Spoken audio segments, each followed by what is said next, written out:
Rory station पे हमारा stay हुआ है। यहाँ पे रोरी स्टेशन हम रुके हैं और ये देखें, ये रोरी स्टेशन पे ये कोई डब्बे हैं, मालगाड़ी पे खड़े हैं।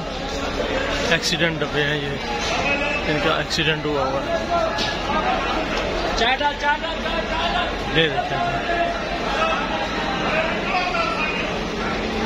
ये कोई पुराने ही हैं डब्बे, पता नहीं कौन से एक्सीडेंट के डब्बे हैं ये।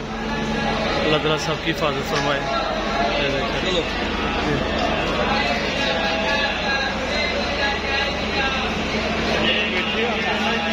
Rory station.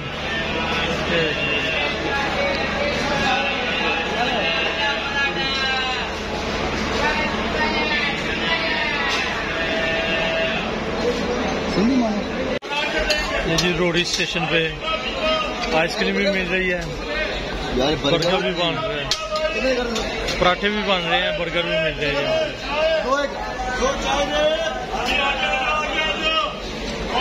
तीन गाड़ियों का यहाँ पे था, वो जिलान एक्सप्रेस है, ये वाली पाकिस्तान एक्सप्रेस है चल रही है, और ये दरमियान वाली पता नहीं कौन सी है। तीन गाड़ियों का यहाँ पे स्टे हुआ है।